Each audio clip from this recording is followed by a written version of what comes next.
भारत के western zone के गुजरात कच्छ भूज से दिल तक जेडी चैनल पर मैं जितेश दवे आप सभी दोस्तों को नमस्कार, सत श्री अकाल, आदाब। दोस्तों, पिछले कई हफ्तों से हम खास तौर से जनाब मोहम्मद रफी साहब के संगीत से जुड़ी, उनके संगीत कारकिर्दी से जुड़ी कुछ ऐसी स्पेसिफिक प्यारी सी हकीकतों को लेकर के आते रहे हैं और आगे भी आते रहेंगे। आज का एपिसोड स्पेशल इसलिए है दोस्तों, क्या जनाब मोहम्मद रफी साहब सिर्फ बेहद ही अच्छे फनकार ही थे? अच्छे फनकार के साथ साथ क्या सिर्फ वे अच्छे दिल के इंसान ही थे? जी हां दोस्तों, ये दोनों सलाहियतें तो जनाब मोहम्मद रफी साहब के साथ थी ही, लेकिन एक ऐसी सलाहियत भी उनमें थी कि जनाब मोहम्मद रफी साहब वक्त की नजाकत को बड़े ही खूब अंदाज में समझते थे, और ना ही सिर्फ समझते थे बल्कि जो चीज समझानी चाहिए वो इंसान के हक में बता करके उस चीज को ठीक तौर से बता भी देते थे और उस घटना को अमली जामा भी पहना देते थे। बात करनी है दोस्तों साल 1964 में आई शक्ति सामंत साहब की एक फिल्म, बड़ी ही पॉपुलर फिल्म का नाम था कश्मीर की कली। कश्मीर की कली फिल्म के अंदर अभिनय दिया था शम्मी कपूर जी ने, और शर्मिला टैगोर जी की फिल्म कश्मीर की कली ये डेब्यू फिल्म थी। जी हां, उनकी पहली फिल्म थी। कश्मीर की कली फिल्म के गीतकार थे एस.एच. बिहारी और संगीत दिया था ओ.पी. नैयर साहब ने। फिल्म कश्मीर की कली के सारे गाने बेहद ही पॉपुलर रहे थे। है दुनिया उसी की, जमाना उसी का, किसी ना किसी से कहीं ना कहीं, सुबह नल्ला हंसी चेहरा, इशारों में दिल देने वाले, दीवाना हुआ बादल, फिर ठेस लगी, फिर याद ने तड़पाया, बलमा खुली हवा में, और ये चांद सा रोशन चेहरा। फिल्म कश्मीर की कली के सभी गाने बेहद ही पॉपुलर रहे थे अपने दौर में भी, और आज के दौर में भी उन सभी गीतों को बड़े ही चाव के साथ आप सब सुन रहे हैं। आज बात करेंगे कश्मीर की कली फिल्म के दो गीतों की। पहले सुनते हैं आशा भोसले जी द्वारा गाए गए गीत की बात। गीत था बलमा खुली हवा में।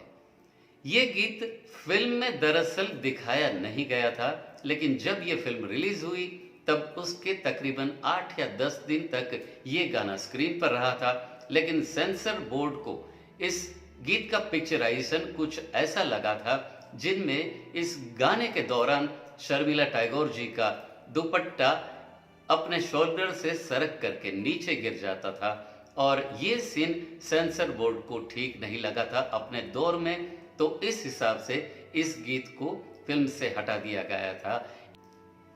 आशा भोसले जी द्वारा गाया गया गीत बलमा खुली हवा में। इस गीत की स्पेसिफिक स्टोरी हम हमारे कुछ हफ्तों पहले बने स्टोरी पर दिखा चुके थे, लेकिन आज कश्मीर की कली फिल्म का जिक्र चला है तो साथ ही साथ आपको बता दें जिन्होंने उस एपिसोड को शायद ना देखा हो। आइए बात करते हैं जनाब मोहम्मद रफी साहब द्वारा गाया गया गीत। गीत के बोल थे, ये चांद सा रोशन चेहरा, जुल्फों का रंग सुनहरा, ये झील सी नीली आंखें, कोई राज है इनमें गहरा, तारीफ करूं क्या उसकी जिसने तुम्हें बनाया।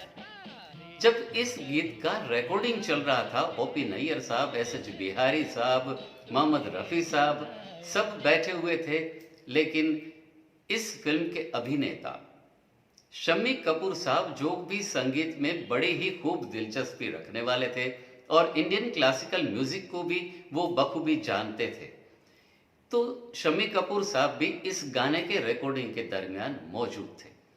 गाने के सभी रिहर्सल्स के टेक्स्ट चल रहे थे, लेकिन उस दौरान शम्मी कपूर साहब ने ऐसा सूचन किया एक ऐसा सजेशन रखा कि अगर हो सके तो नैयर साहब इस गीत के आखिर में तारीफ करूं क्या उसकी जिसने तुम्हें बनाया, वो अगर हो सके तो आप कम से कम 6 या 7 बार रिपीट करें और थोड़ी लय को ग्रेजुअली हर एक तारीफ के साथ ये लय बढ़ती जाए।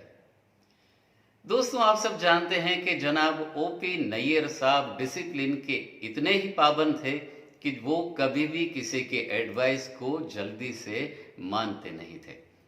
ओपी नैयर साहब ने स्ट्रिक्टली बता दिया कि ऐसा हो नहीं सकता, मैं किसी भी तौर पर ये चेंजेस मेरे कंपोजिशन के अंदर एक्सेप्ट नहीं करूंगा, स्वीकृत नहीं करूंगा। शम्मी कपूर साहब को भी बड़ा दुख लगा कि ये मेरा सजेशन इनको राज नहीं आया। इस पूरे बिगड़ते हुए घटना की नज़ाकत को, वक्त की नज़ाकत को रफ़ी साहब ने भांप लिया और उन्होंने ओपी नैयर साहब से कहा कि देखिए नैयर साहब, गाने गाने वाला मैं हूं, एक्टिंग करने वाला वो है। आपको कुछ करना ही नहीं, आप सिर्फ देखें, अगर आपको ये चेंज ठीक ना लगे तो फिल्म से हटा देंगे, गाना दोबारा रिकॉर्डिंग कर लेंगे।